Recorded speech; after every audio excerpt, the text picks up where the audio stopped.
With Congress in recess, several lawmakers are holding town halls this week in their home states. On Friday, Iowa Senator Chuck Grassley took questions from constituents on a number of issues, including health care, immigration, and education. He was also asked about the ethical and moral standards of President Trump. This is just over an hour.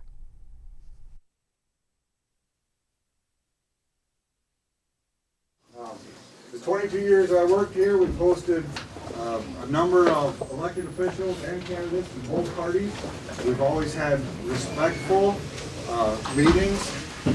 That's what we're looking for today. Maybe I think maybe the senator refers to it as Iowa nice. I think that's what we're going to go for.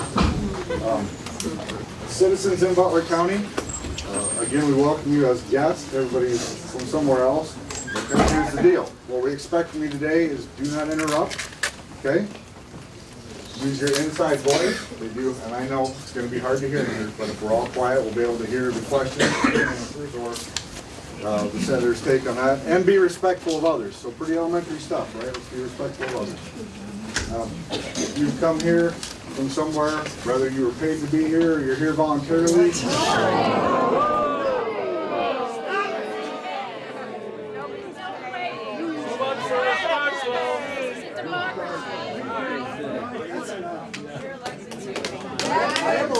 Time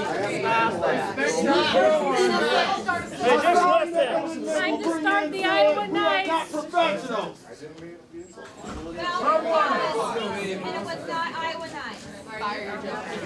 Here's where I'm going. We'll go for Iowa nights. Everybody's on board with that? Yes. I apologize if I offended. I will take a check, though. You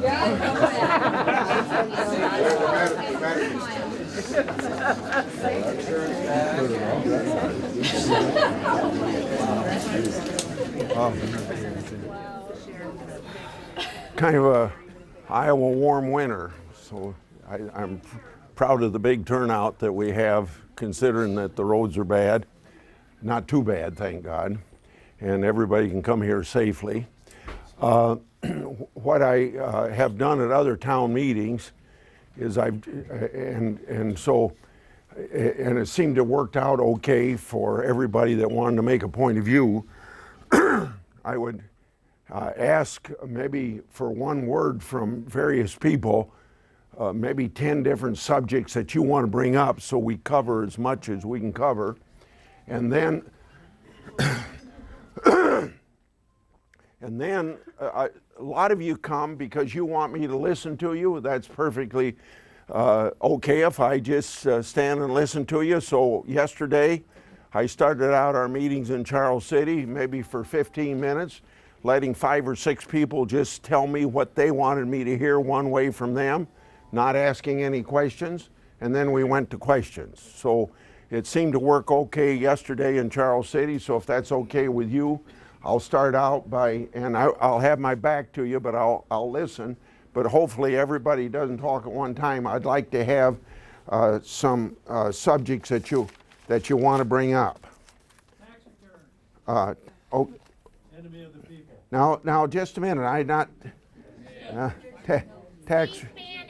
Now, please, I don't write that fast. Who asked about enemy? Something about enemy? Enemy of the people. Okay, enemy of the people. I first. What was son? The lady.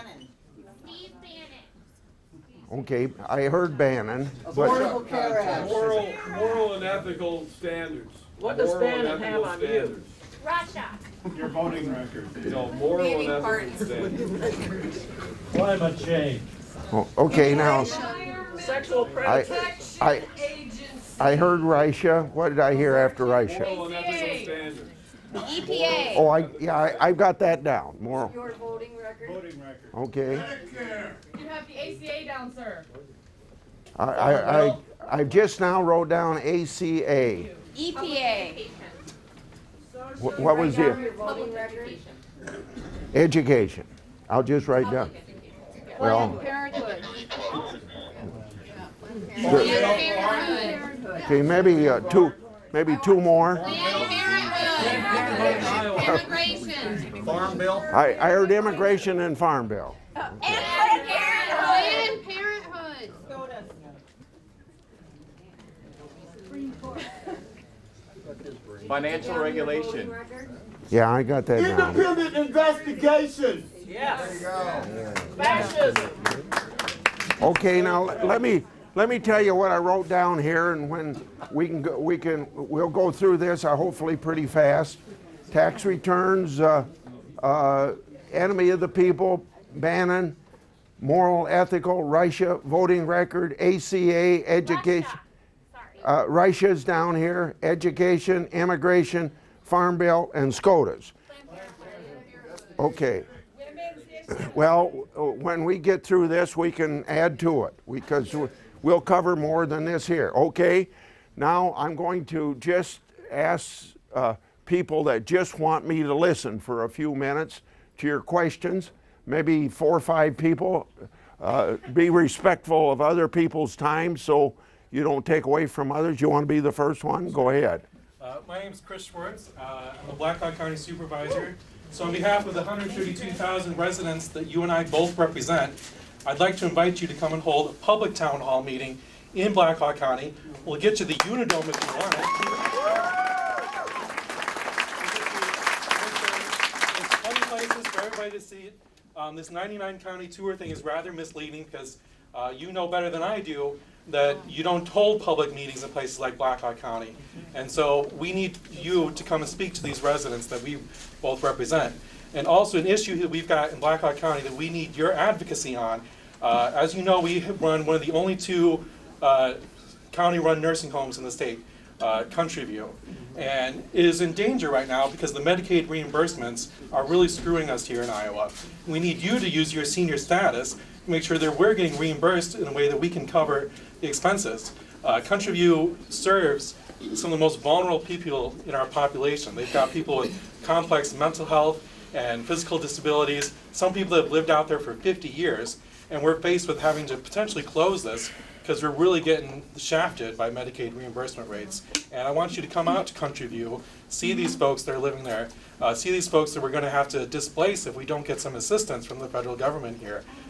We've seen what happens with other nursing homes that are privately run that take these kinds of patients. We had the nursing home in Lamar's, which closed down, thankfully, but people were living there going weeks on end with broken bones, open rashes, skin sores, and that's what happens to these vulnerable populations when we don't have a public entity like Country View.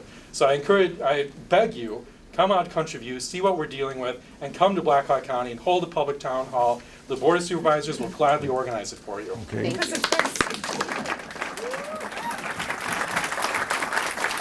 Standing up way in the back if you want to be next. Yes, thank you, Senator Grassley. You're a real example to my children of always being on time. I really appreciate that. And I love the way that you never miss a vote. I tell my children, be like Senator Grassley. If you have a job to do, do it. And I also would like to just say that though there's a lot of disagreement in these meetings, let's remember the vast majority of Iowans voted for Senator Grassley and support his positions, and the majority of Iowans voted for Donald Trump. And we want Obamacare repealed. We want the wall bill. When they, I want you to keep talking because I said I'd listen to you, but when they clap or make speak out, stop until they get done so everybody can hear you. You're the next slide. Thank you. And I really think what you did in letting the American people vote to decide who the next Supreme Court justice would be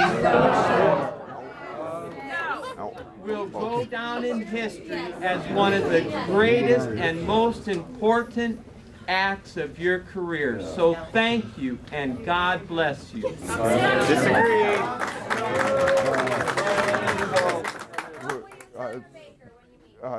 You speak. I hope I'm pointing to the right person. You stand up. Yes, you. Yes, you. You're next. that election was not reflective of where the American people are. I want to point out that you lost the popular vote. This is a move in the state of Iowa and nationally toward authoritarianism. A dictatorial move, a more move toward fascism. We here are not professional protesters. We are the American people. To us as the people of this nation, I am deeply disturbed. I am frightened. Me too. By what you are doing as far as the divisiveness that you are feeding in this nation. We're reflective of the American people. I'm the American people. You should be ashamed.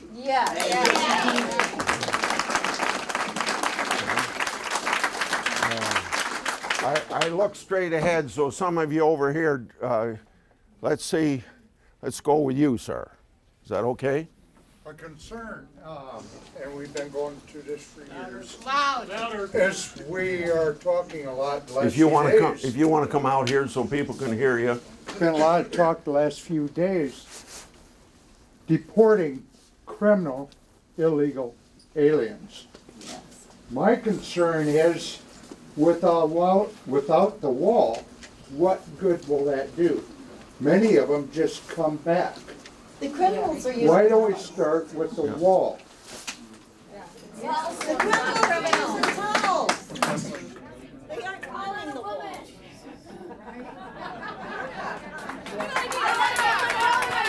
Ask a woman.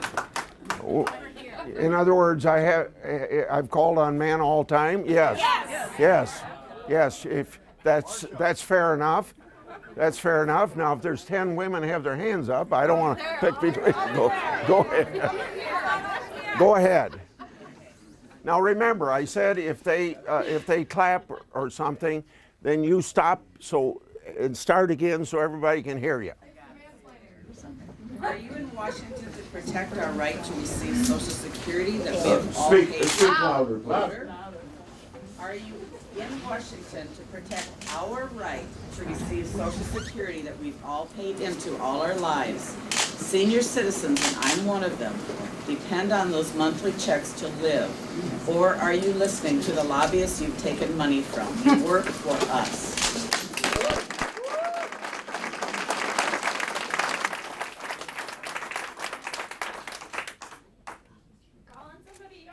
Okay, the gentleman with the white beard, go ahead. Roger White from Cedar Falls.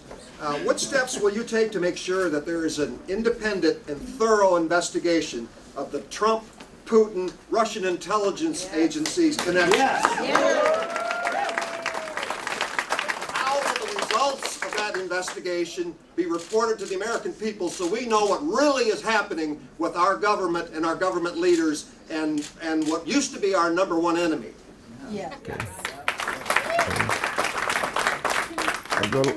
The lady, and please stand. Can you answer to that question? Well, we're going to, people that want to give me their opinions first, and then we'll go back and we'll ask for questions. Go ahead. If we're going to be repealing, I want to hear just statements at this point. if we're going to be repealing the Affordable Care Act, what is the timeline for the people in Washington to put something in place so that people can stay on their family's health insurance, that children with type 1 diabetes can keep their health insurance throughout their lives? Yes. We have serious issues that the Affordable Care Act has fixed, and we have to keep those things. I'm not hearing a timeline for when we're actually going to get something new if we're going to be repealing something old. Thank you.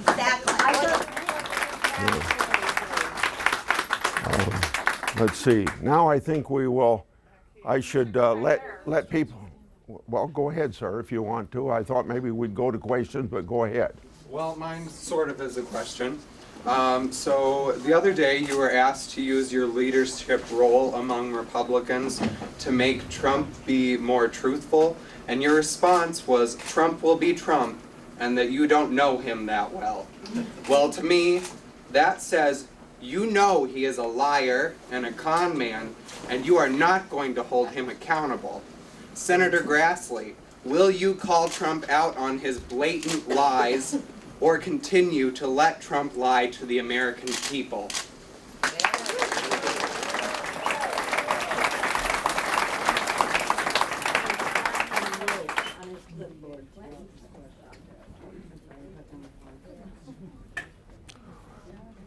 Okay, now let.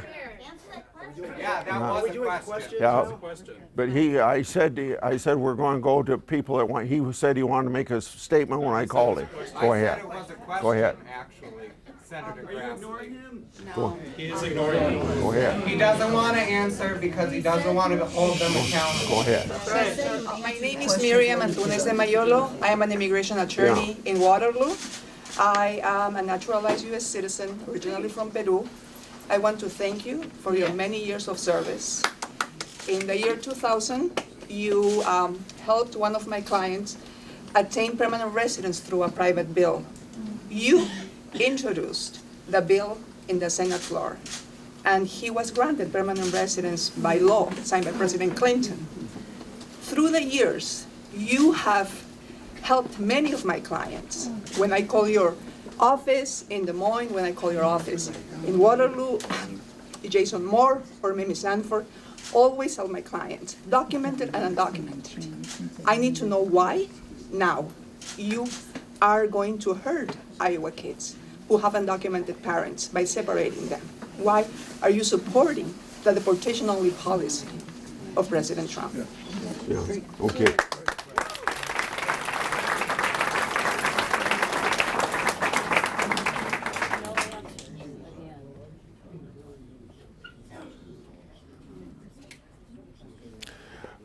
My answer to your question is, I have not read the document that's been put out, but commentaries on the document and people trying to explain the document explain it this way, that the prioritization of felony criminals to be deported, and that it follows the same policies that was in the Clinton administration and the George W. Bush administration.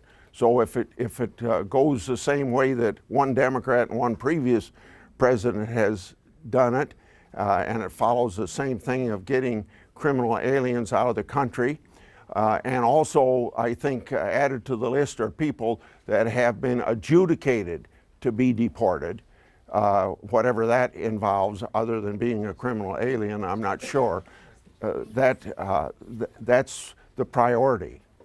Senator, I don't know if you've read the memo that was issued on November 25th and the one that the Director of Homeland Security issued recently, but the memo takes away procedural due process from people by allowing ICE officers and even regular police officers to act as if they were immigration judges.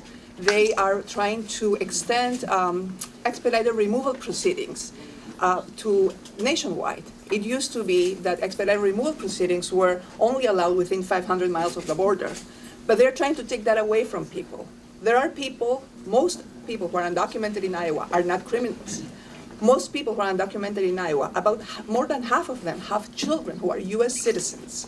And there are people who work, who pay taxes. And I want to address your question. About 40% of people who are undocumented came here by plane with a visa. You're right on that. So a wall is not going to do anything to address that.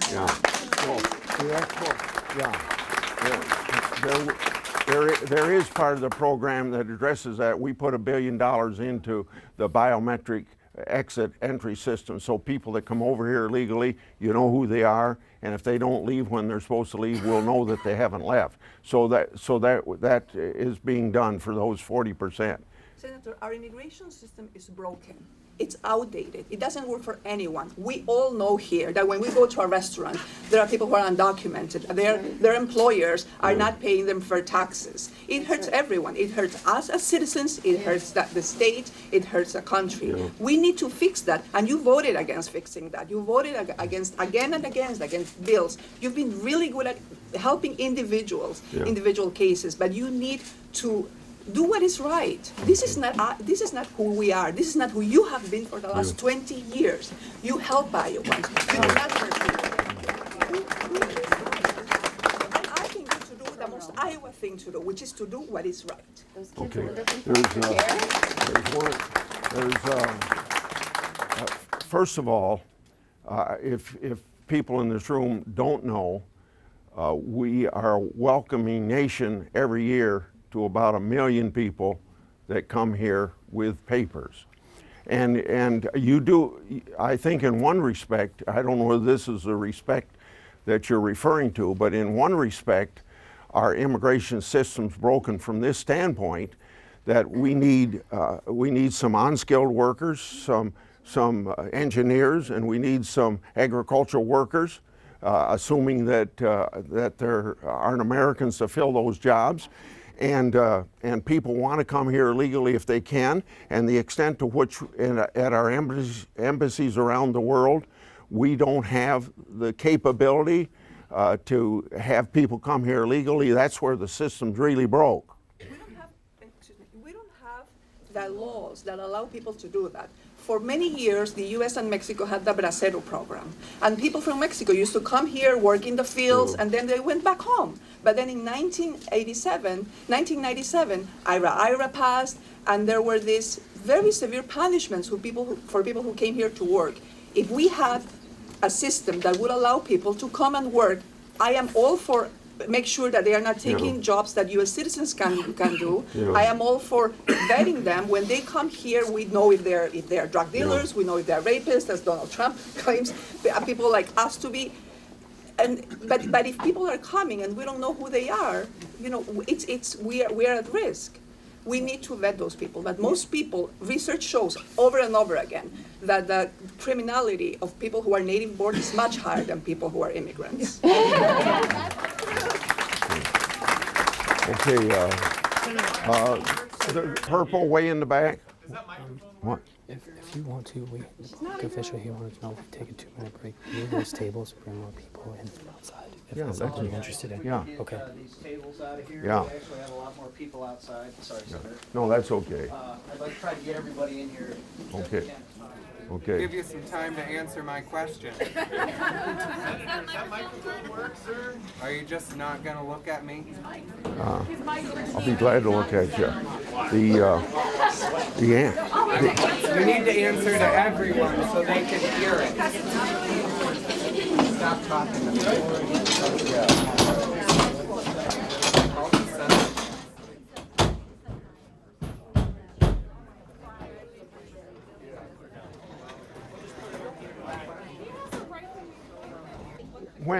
Well, everybody can hear this as far as I'm concerned, but I'm just talking to the press now and the TV. I forget what room we're going to go to, but I gave you 15 minutes afterwards for a news conference. And so I'll go to that room and you follow me so that we can have, you can ask me any questions you want to ask me. We'll give priority to the Iowa TV and press, and then later on the national press. I'm going to call on the lady, I think that's purple. Is it you and I, purple? I'll tell you what, must have been the early 70s. I first met the UNI student union when he ran the first time. Louder. I first met Senator Grassley at the student union at UNI when he ran the first time.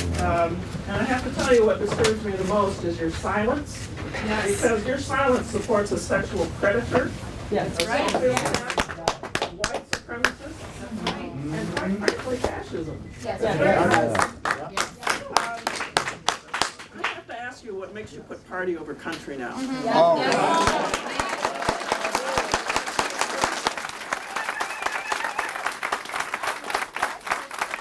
But in recent weeks, I have been appalled at being called a paid protester. Yeah. Because as far as I can see, the only person in this room that is paid is you by Betsy DeVos and the Koch brothers. Yep. Yeah.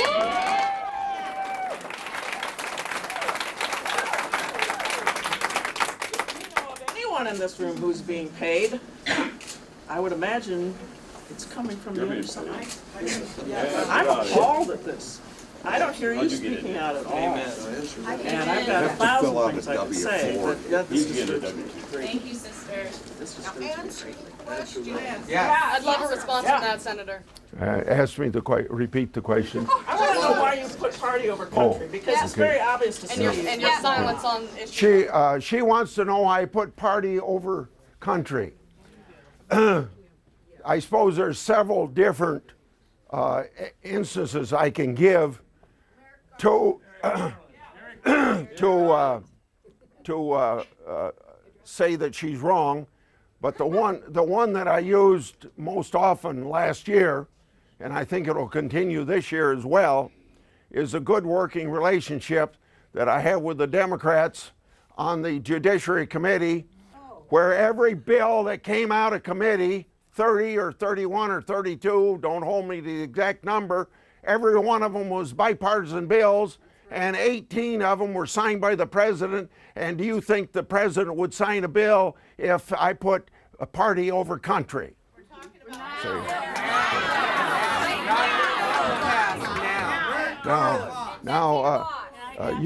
You wanted an answer to If you'd like, I can repeat the question. Sure. No, you don't have to repeat the question. You want to know what I was going to do about the president.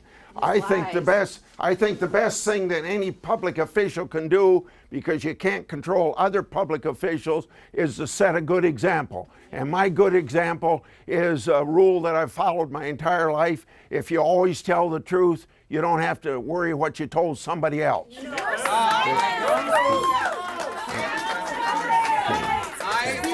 Okay. Now, way in the back there, since you're, can you talk real loud? I don't expect anything less than Grassley. I'm a senior education major at UNI, and myself and many other people like me are really concerned about the job that Betsy DeVos is going to be doing. And coming from a state that has prided itself decade after decade after decade on education, is now going to be in the hands of her, and you, sir, have voted for her to help her confirmation against the will of many constituents of yours, both Democrats and Republican like myself. How can you justify your vote for her?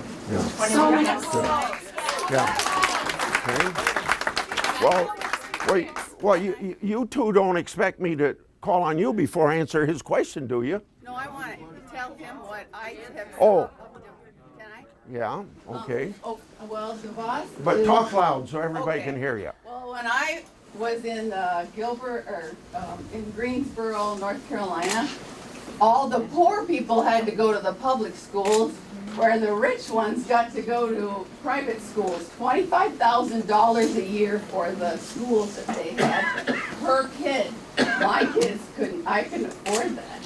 So my kid had to go through a metal detector to get to the auditorium or anything like that. And I had to homeschool her in the end because it scared me. The drug dealers were leaving there, going to New York, and then they would come back with their drugs and sell it. I'm saying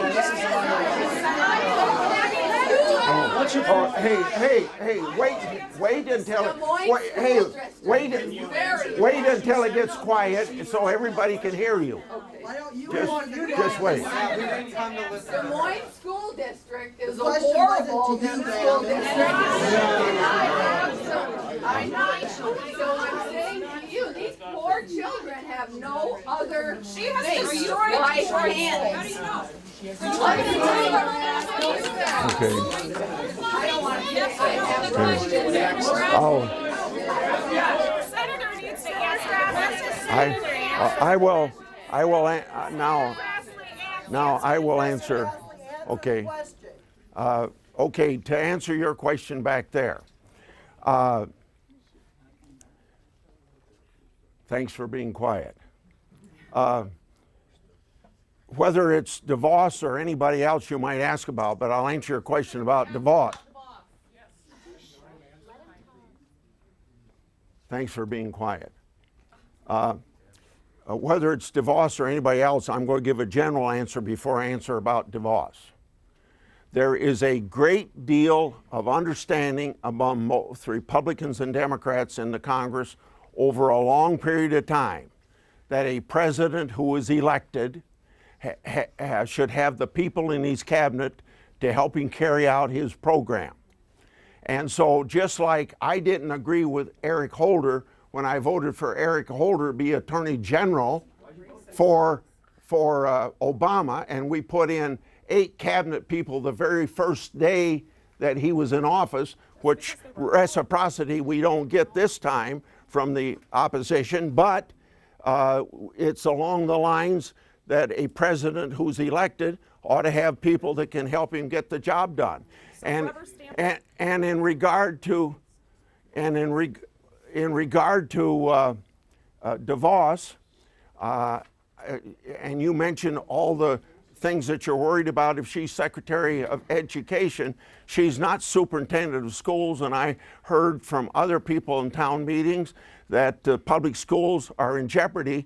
Only the people of this school district in Parkersburg, Applington, can put this school district in jeopardy, because she has nothing to do with this school district, how it operates, or anything. She's got 4 laws, well, 4 programs, all set up by Congress and the money appropriated by Congress. Special education, vocational education, reading programs, and college programs. And she has to administer those laws the way Congress passed them. So if there's any fear about it, she can't do anything about the public schools. Only the 50 states can do that. At one time, for 10 years, and I'll bet you're one of these, and I'm one of them now, but I did vote for No Child Left Behind, but it didn't work out the way anybody anticipated, and you probably have heard the bad experiences with it. As a student at UNI, we passed legislation in October that was very much bipartisan legislation to do away with No Child Left Behind, have a new federal law, and she'll have to carry out that federal law, but basically it gets the Washington, D.C. out of being a school board for all the schools in the United States and turning it back where it should have been before, like it was before No Child Left Behind, so that the states and the local school districts can make most of these decisions in regard to education, not Secretary of Education DeVos. So how do you protect Good. Okay, let's see. Well, that was Bush. No Child Left Behind was Bush, not Obama. Well, you got so many hands up. How about you in the checkered shirt? Thank you. In 1965, Senator Grassley, executives earned 20 times the amount of the average worker. By 1973, it was 22% to 1. But at the end of the 1970s, executive compensation just skyrocketed in an unprecedented fashion. By 2015, CEO to worker compensation was 276 to 1. You've been in Congress since 1975, the same time CEO compensation started going crazy. You've been representing Iowa the whole time this has been happening, and you've done just fine. Public disclosures say that you have an estimated worth of about $4 million.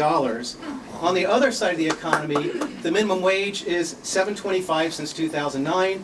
If you go to work for 40 hours a week and work 52 hours or 52 weeks a year with no vacation, you've earned $15,200 a year, which is just enough to be a member of the working poor. If you have a family, you're actually in poverty at that wage. Because of the persistent inaction in Congress, 29 states and D.C. have established a minimum wage higher than the federal level, and the rest of the states, including Iowa, are still at $7.25 an hour. In Iowa, 4 counties have independently voted for higher minimum wages, but your colleagues in the Iowa Republican legislature are now wanting to take that back so everyone can have the same crappy wage. So here's my question. Why aren't you supporting the working people of Iowa, and why haven't you done so since 1975? And why aren't you pushing for a living wage for workers, including the 80% that are service economy workers?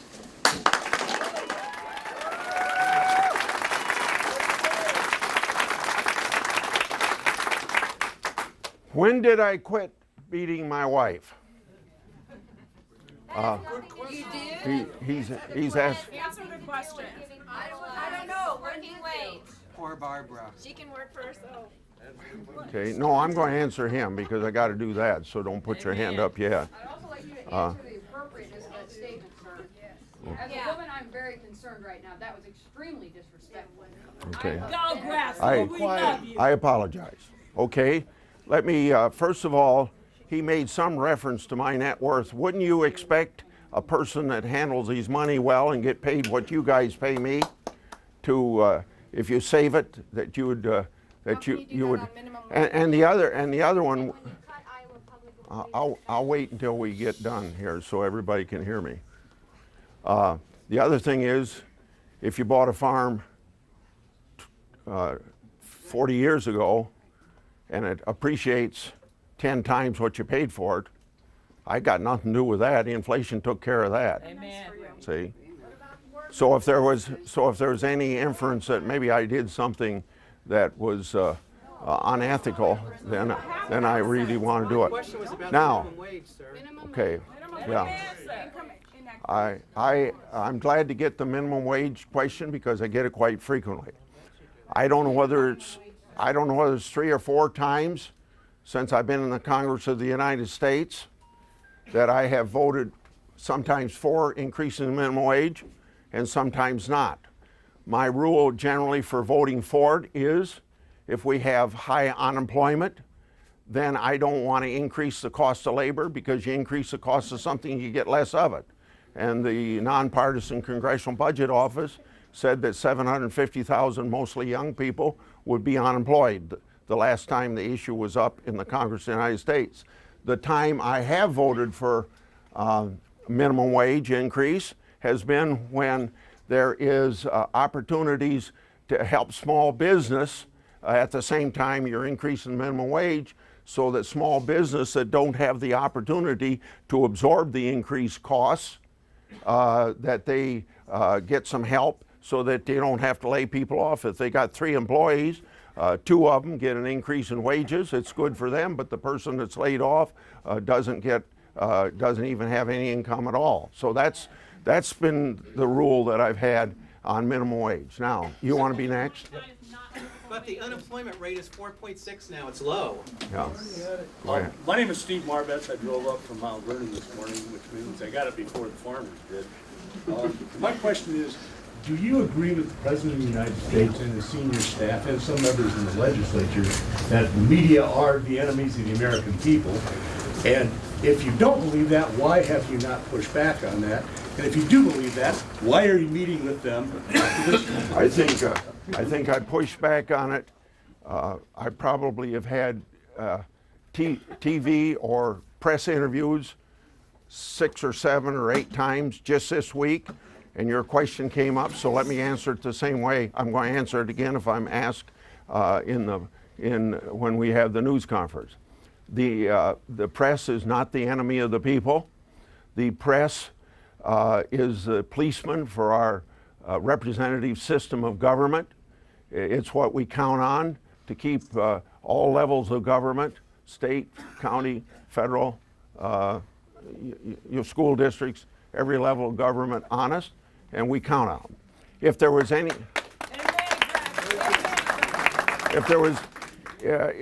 if there's anything that bothers me, it's this.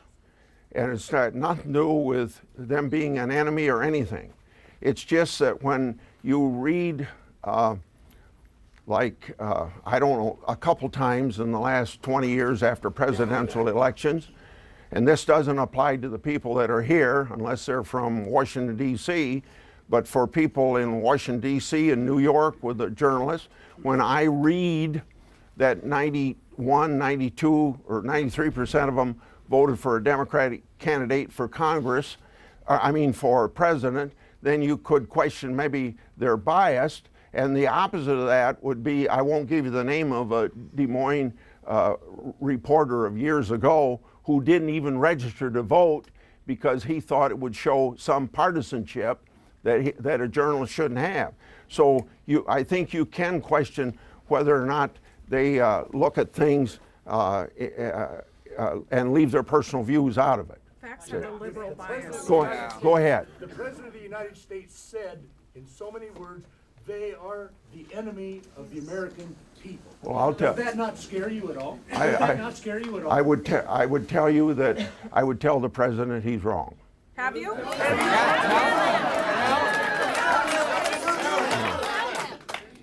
you Okay. told him? I- Have you told him that he's wrong? Well, I haven't seen the president for a long time. Go ahead. Yeah. Tweet it. Grassley, my question was about the affordable. No, wait till it's quiet, so everybody can hear you. Senator, my question is about the Affordable Care Yeah. Act. I know that in 2009, when it was under debate, you along with Sarah Palin said that it would lead to repeals, and I'm sure you knew better than that. But you clearly didn't like it at that point. That's been 7 years, and I assume you've been against it or opposed it all 7 years, you and other members of your party. So now you have the power to repeal it and replace it with something, but there doesn't seem to be anything to replace it with. What have you been doing for 7 years, and is this what you call good governance? Yeah. Good question. And to follow up on that, there's been commercials on TV from the Republicans saying they do have something in place, and then Donald Trump said on a newscast the other day that we're going to have a really good plan, a really good plan. It's going to be huge. It's going to be bigly. It's part of it. It'll have taxes in it, so under the Constitution, it has to start in the House of Representatives. And it's my understanding that it'll be next week or the following week, to answer your question. Next. So there is not one. Go ahead. What is the plan? I said it's going to be made public next week or the following week. Go ahead. Thank you, Senator, for coming up here today. My question is about financial regulation. In the recent weeks, President Trump has signed executive orders aimed at attacking Dodd-Frank Act. It's hard to believe that he's looking out for the little guy when key members of his economic team grew up in Goldman Sachs. Similarly, you and your Republican colleagues in the Senate just recently voted to repeal the SEC rule requiring energy companies to disclose their foreign investments. This does not seem to be looking out for the little guy. It seems to be looking out for Wall Street. Also upcoming, President Trump is attacking the Obama-era fiduciary rule that's supposed to start in April that says basically investment companies have to look out for their investors and not themselves. Repealing that rule, they can say, well, let's make sure our board members stay wealthy, and then we'll make sure your retirement plan is intact second. Can you tell me that you will in the future oppose any further attacks on Dodd-Frank and similar regulation that's meant to protect the little guy? Let me tell you.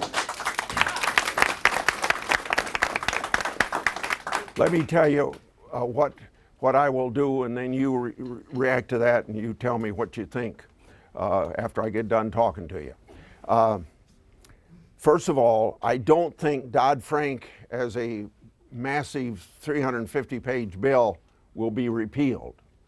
I think these things will be done sometime in the future.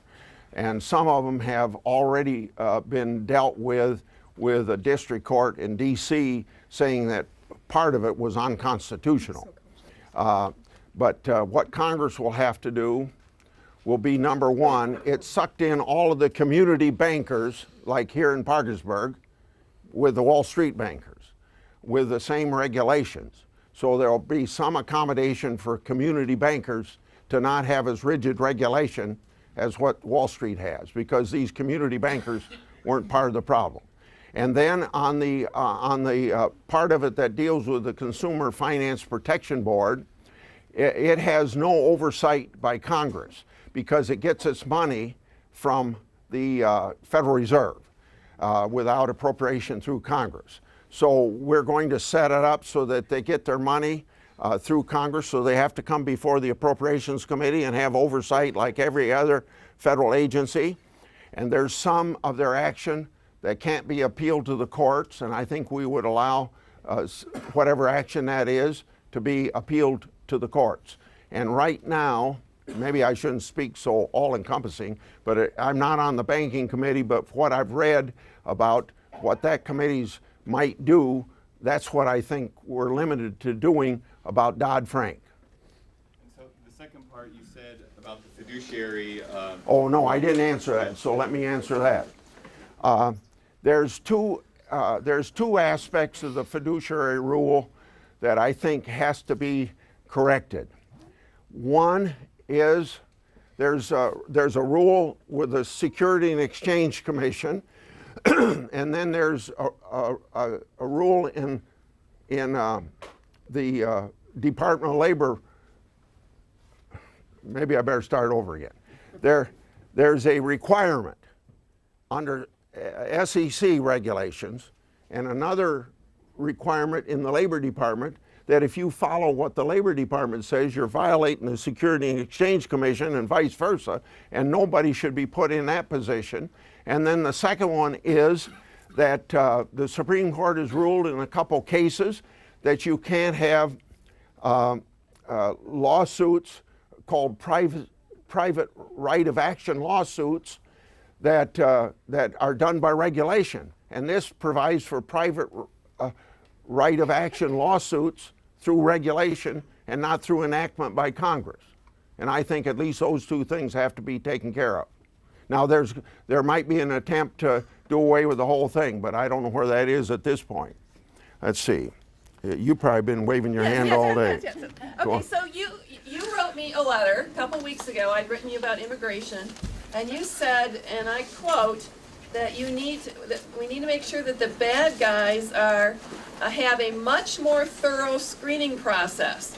So I'm going to read you what I understand to be the screening process for immigration, and I'd like to know what needs to be more thorough. Yeah. So first of all, UNHCR does in-depth refugee interviews, home country reference checks, biological screening with iris scans.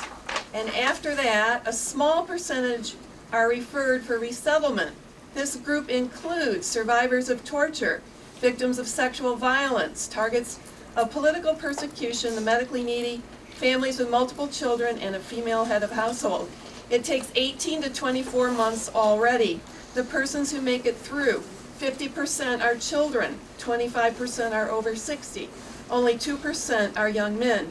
And then, when they finally get here, in the U.S., there are 9 nonprofit, 6 faith-based organizations that help them settle. And we know about that because we have wonderful experience here in this area. I teach a lot of children of Bosnian immigrants here. They pass through this kind of rigor that the Syrians are trying to get through now. We want to take people out of these horrible areas, and this is really, really thorough. And once they get here, they are taken care of by our community groups who make sure that they are able to make a new life for themselves and leave all that violence, and then their kids end up being young people I teach. I don't know what you want that's more thorough. This is really, really, really thorough. Okay. And we need to be welcoming to these persons who have gone through horrendous experiences.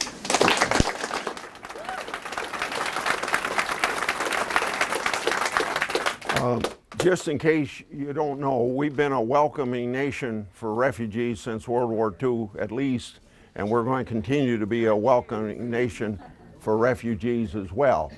And I think your question was very specific, but if you want me to say 1, 2, 3, 4 in addition to what you already said that needs to be done, I can't give you that. But I would expect the State Department to take care of this problem that wouldn't be an issue. In other words, until 2 or 3 years ago, I'm yelling at you, but everybody else wants to see me. Until 2 or 3 years ago, you wouldn't have been asking me this question, and you wouldn't have written me the letter, and I wouldn't have given you the answer I gave you, because maybe a couple years ago, that's when the people in that part of the world said that they were going to send terrorists in under the refugee umbrella that we have in this country to get terrorists in here to kill Americans. So the number one responsibility of the federal government is to protect the American people. So we don't want terrorists coming in here if we can keep them out. And so to get this thing tightened up, just from that part of the world, not from the rest of the world. In other words, 3/4 of our refugees come from Southeast Asia or Africa. They don't come from the Middle East. And so we're going to continue to take from Southeast and from Africa. But from this part of the world where they're threatening, that's what we got to be careful about. But this is so thorough Well, already. I think you're going with a politics of fear Yeah. and not the welcoming beliefs that have characterized Yeah, but then if there's I feel guilty every time we have 90 people killed in Orlando, 2 in Chattanooga, 2 in Boston, 2 in 30. refugees haven't done that. No, yeah, no, you're right on that. You're very right on that. Yeah, but I'm just telling you, that's what you think about when you think about terrorists could come into the country. But I think leadership, Oh, wait a needs to minute. go above. Wait a minute, so everybody can hear Your you. leadership needs to go above the politics of fear. You need to share the message from Iowa that you started your letter with and you just started your response with, which we have been a welcoming nation, a welcoming state, and we have nothing to fear because our community groups put their arms around immigrants and make sure they're safe and welcomed. And there's nothing to fear. Well, people are afraid. You're trying to solve a problem that See. doesn't exist. Well, yeah.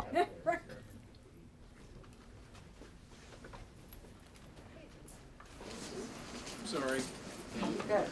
Senator Grassley, let me first thank you for having the courage to meet with us. During this kind of opposition must take courage, and I commend you for that. I hope that these meetings you've had this week give you further courage to stand up and fight for the issues which your constituents have spoken so passionately about. Being informed this election cycle, and particularly since Trump's inauguration, provides a seemingly endless number of outrages which I could bring up here, but none of them keep me up at night like the subject of my question here today. Not Russia, not immigration, not healthcare, not the economy, not campaign finance, not infrastructure, not trade, not clean water, not free speech, not even free press. I have a 2-year-old son at home. Because of that fact, no other issue concerns me like climate change.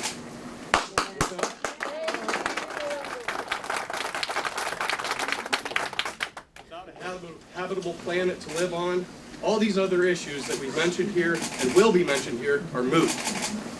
Senator, we need a Manhattan Project type effort with an unlimited budget to thwart this crisis. Yes, I said unlimited. For what it's worth, you have my blessing to add trillions of dollars to the national debt to combat climate change. Senator, I'm here to ask for you to commit to do everything in your power to support climate change research and to stop the greatest scourge to face humanity.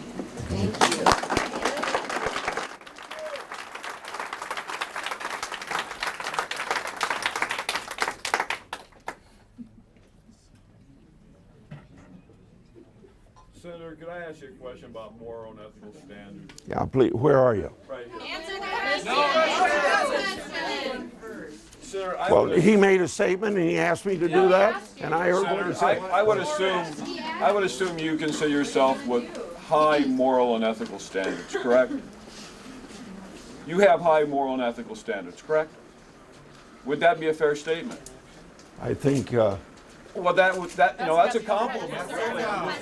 But you do, don't you, Senator? well, I'd rather have you tell me whether I do than if I you don't. do. Okay. Okay, I think you do. Okay. And I think you surround yourself with people who have high moral and ethical standards, correct? I try to. Okay. And you've been a senator from this state for how many years? 36. Okay. Now, you've got really nothing to prove. You're not beholden to really anybody but the constituents who elect you to serve again. So I think the thing you need to do is speak out, okay?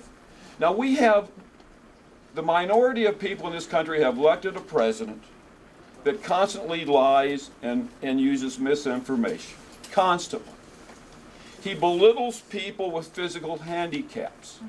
And if those two things don't bother you from a moral and ethical standard, tell me what line in the sand you're going to draw that they will. He degrades Vietnam POWs, and one of them being a senator from your party. He belittles families of Afghan and Iraqi veterans who have been killed. He says the press is the enemy of the American people.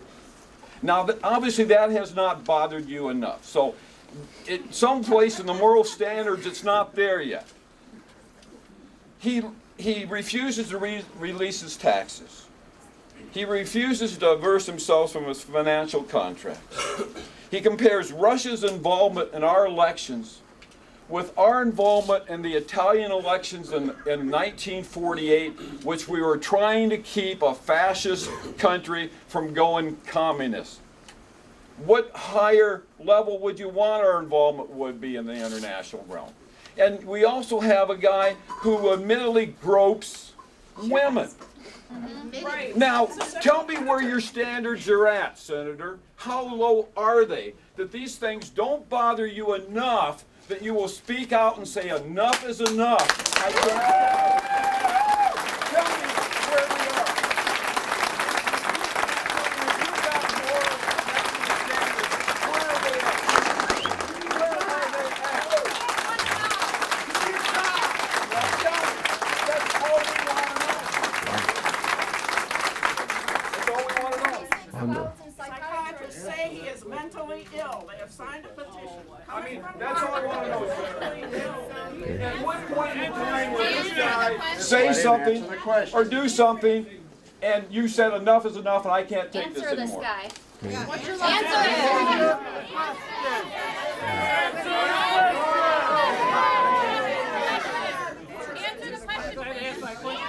He's our president.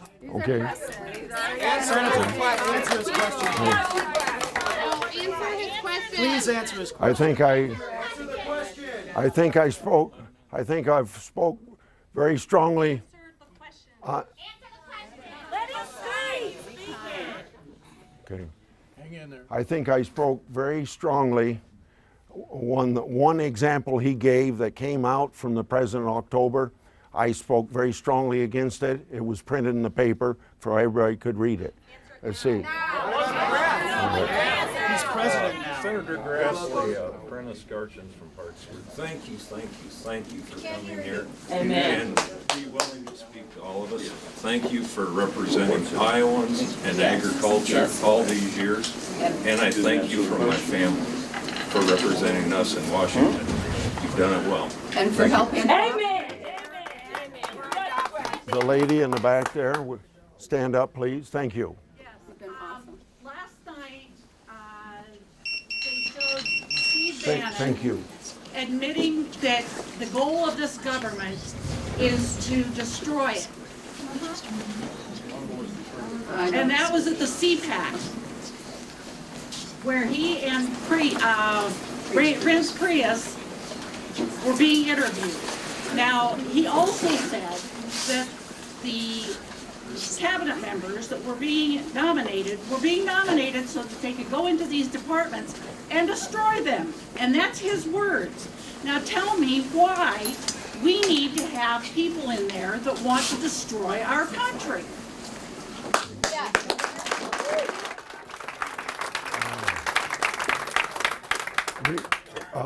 Remember, remember the checks and balances of government, and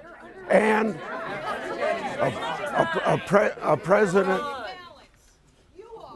Well, yeah, that's what she said. You are. That's exactly what I'm going to say to you. Then do your job. He's doing it in Congress. Whether it's somebody that the president has in the White House, or whether it's someplace in the cabinet, everything in the executive branch, they have to enforce the laws. They have to, if they want to propose something, but remember, they propose, Congress disposes, and Congress can check some of the regulations. We don't have to. We appropriate the money and all that. Jeff Sessions and President Trump leaned on DeVos to make her ask for the transgender law that protected children, and Congress had nothing to say about that. Those children lost their protection. They lost it, they gained it. Yeah, okay, go ahead. One last question. Okay, you can be the last question. Yeah, I got For almost an hour. This is a little old black lady from Waterloo, Iowa, who happens to be an immigrant from the country of Jamaica. And I understand that the United States and Iowa is a welcoming country and state. I'm tired of you ignoring me. You know who I am. And if you don't, let me tell you again. Miriam Tyson from Waterloo, Iowa, and I am a fan and a frequent visitor of this beautiful city in Parkersburg. Now, I have a question or a request and a comment. My request is this. I have a foster mother that lives in Waterloo, and her children live out of state, and they got ill. And my husband and I was in charge with taking care of her. We found out that there was somebody from Minnesota who took more than $6,000 out of her bank account. She has a bank account at Regions Bank in Waterloo. We filed charges, we got the person, he went to court and he was convicted. Regions Bank still has not returned more than $6,000 out of her account. He wrote checks on her account. I'm wondering, what's a signature supposed to mean on a check when they won't return her money just because it was past 30 days of her statement when we found out? This lady is 90 years old. I said she's involved. 90 years old. And I want all of you to know that. We have to protect our senior citizens. Yes.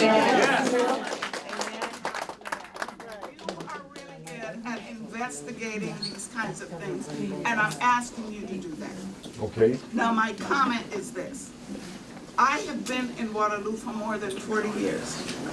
I am an active Democrat, but I tell you what, we all, and I know especially in the black community, have always been accustomed to your service to Iowa. It has been impeccable. And I think that's why a lot of us are here. Because you really do your job. Amen, Grassley. Yes, Grassley. Now, wait a minute. But ever since you got in the leadership position on the Judiciary Committee, I feel that you have disappointed us. Yeah.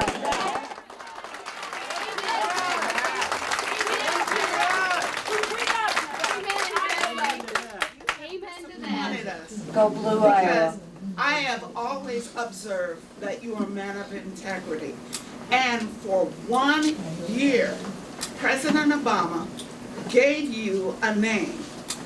But because of politics, I believe, and I have not seen you do that before, you have not brought his nominee forward. It's not been like 5 months to an election. It was a whole year before.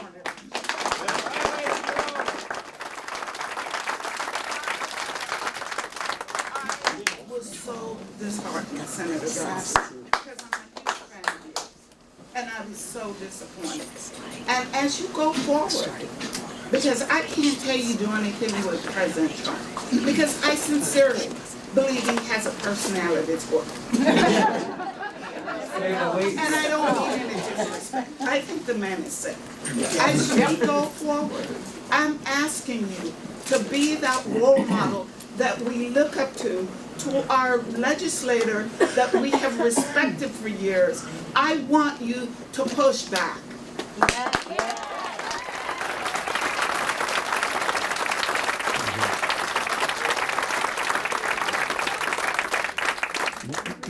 Ms. Tyson, I thank you for your thoughtful comments. Thank you very much. Thank you, everybody, for coming. Dear Grassley, Thank you, Mr. Grassley. Do you think your answers satisfy the concerns of your constituents? Next meeting, Tom, right? Yeah. Josh.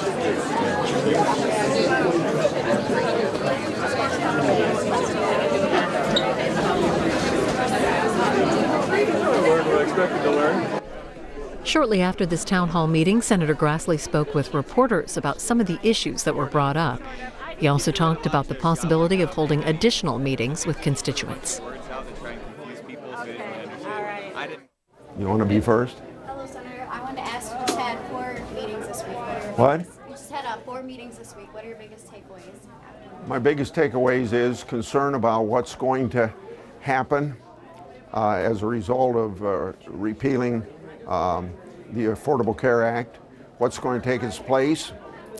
The other one is immigration, and the other one is general dislike of what Trump has done to this point. What do you think, there was a question about Steve Bannon's comments last night at CPAC. I think he said that his vision is the destruction of the administrative state. Do you think that's the right vision for government? I think what he's talking about is just those things that administrators do beyond what the law allows. Like, for instance, in the case of Waters of the U.S., EPA rule. That's being held up by the courts in Ohio, I guess, nationwide as well. Then what the president did on legalizing 4.5 million people that he figured he could do by administrative orders. The courts have stepped in and said that's illegal. Before Scalia died, the last opinion he wrote was on the EPA rules on coal. And he said, didn't say the rules were wrong, but he said you didn't go through the administrative process the way you were supposed to, so you got to go back and do it the right way. So I think that it's nothing but administrative overstep that they're trying to bring within the law and within the Constitution. So maybe not as frightening as some people want to make it seem. Well, after all, you heard me say out here, a president proposes and we dispose. So they can't get away with anything that the law says they can do, and the courts are a check on both the legislative and executive branch of government. I might have missed this, so you might have already answered the question, but it seemed to me that a lot of the questions suggested that you had somehow changed over the years of being in Congress. How do you respond to that, or what are your thoughts about Well, I presume most of this audience were come from the 36% of the people that voted for my opponent. And so, but you might expect that from them. Where I really don't like to hear it is from fellow Republicans. And I haven't heard it in a long time from fellow Republicans, but if you go back to the Tea Party era of 2009 and 10, I heard it more from Republicans than I did from Democrats. In other words, back then I was getting praise from Democrats, and the Republicans seemed to take exception to the stance. But the bottom line of it is Chuck Grassley hasn't changed. Thank you. Senator, you've seen a lot of, if not outrage, then a lot more energy at town halls, your own this week and your colleagues. Are you concerned about the midterms and how the Trump administration may affect Congress and going forward from there? I think after 33 days, it's too early to make a judgment about that.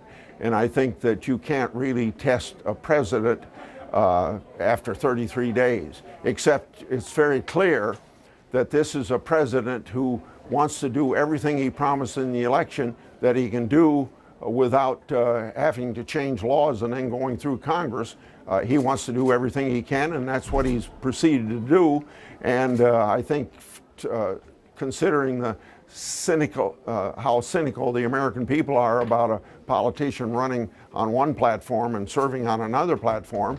I think that people would be satisfied that a president that said what he's going to do, he actually does it when he gets in office. But beyond that, it'd be difficult for me to make any judgment. 6 months from now, the question would be more appropriate.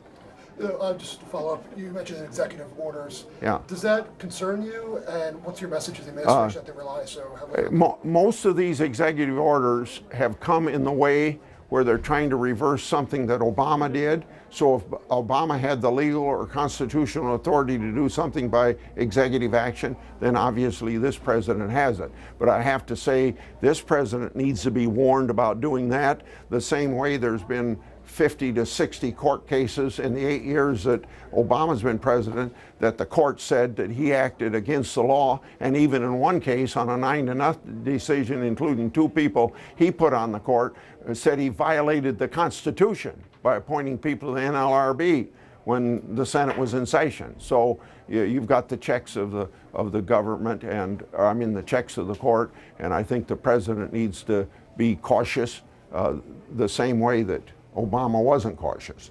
But if he's doing everything, if Obama could do it legally, then this president can do it legally. There were a lot of questions over the last 2 days about immigration. You emphasized the need to remove dangerous criminals from the country. But from what I've read, the administration's plans might go a lot further than that.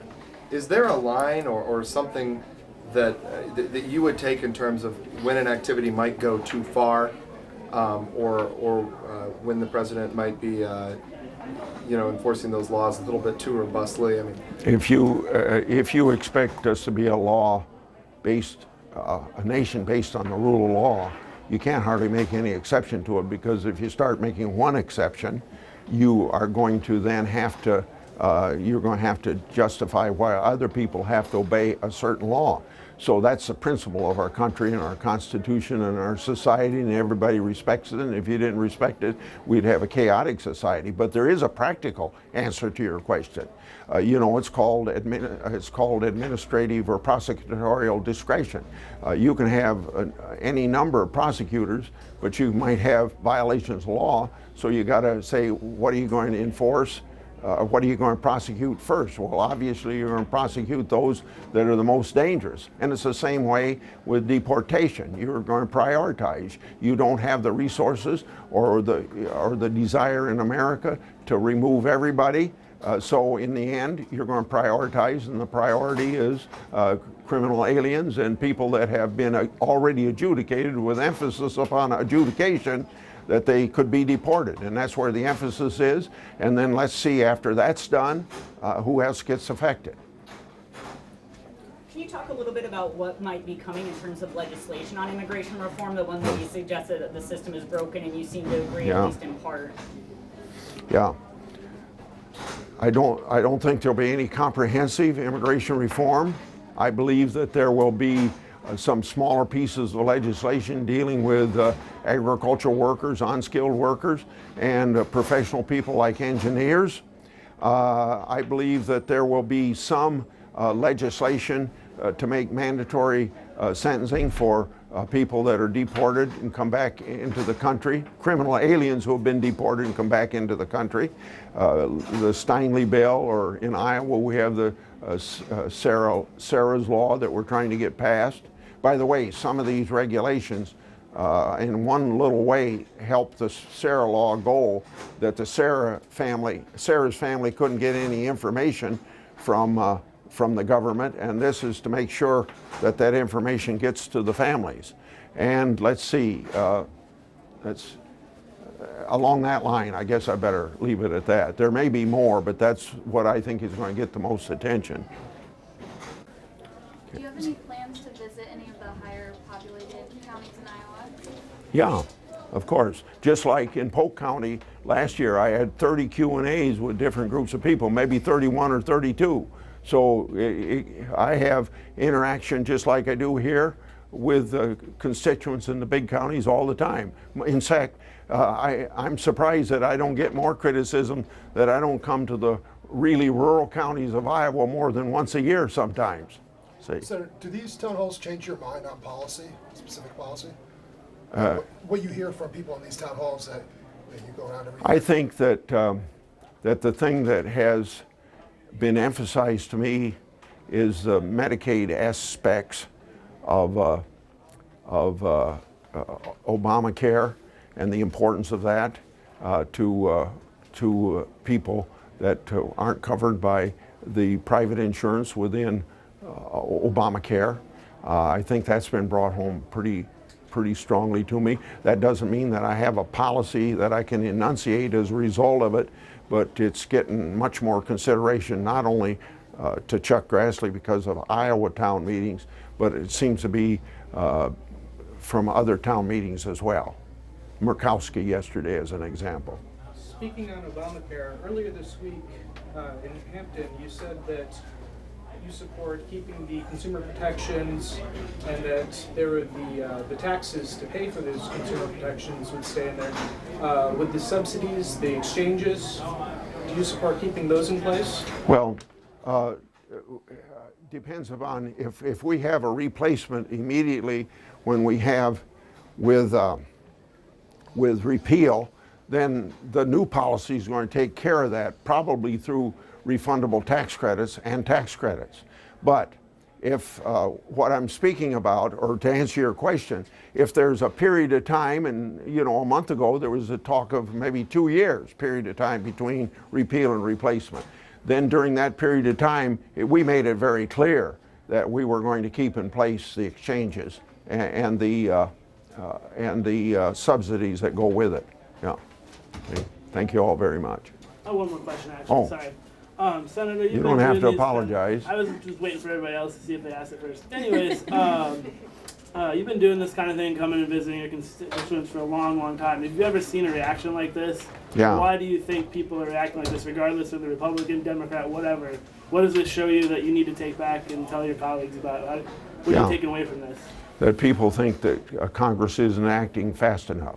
But this is relatively, I don't expect you to know what happened in 2009 and last year. Well, you may remember last year, but these are relatively quiet town meetings compared to 2009 when I had 750 people on the lawn of the Dallas County Courthouse, or a lot of other lawns as well. And also compared to March, April, May, June last year in regard to Garland, as an example. These are relatively quiet compared to them. And you know, regardless of how contentious or loud these get, why is it important you still have these and still listen to people? Oh, well, I'll answer your question more than 2 words, but those 2 words are representative government. If you're going to have representative government, you have to have dialogue with your constituents. And usually I start a town meeting with 5 minutes of what I'm telling you now, but I didn't want to take time away from a big crowd like this to go into some of them. But the principle of representative government is I'm one half of it, you're the other half. You got to have dialogue with your constituents if you're going to have representative government. But if this is the only way we did it, I wouldn't have much contact. So I tell people to email me, postal mail me. Some people call in. If they leave their name and address, we answer on paper. And that's how we keep it up when I can't be in Parkersburg, Iowa. And keep it up every day. And is there any big takeaway that you're going to take back to Washington out of all these meetings that you want to change about what you're doing in Congress? Yeah. This will be a repeat of what I told the national news, but basically the real concern about the Affordable Care Act, how much time there is between repeal and replacement, and emphasis upon my audience doesn't want much light between those two, and if they can be simultaneous, it ought to be simultaneous. And the second one is on the immigration issues, and the third one would be on Medicaid as it relates to the Obamacare expansion of Medicaid. Yeah. Thanks, guys. That's all the time we have. Okay.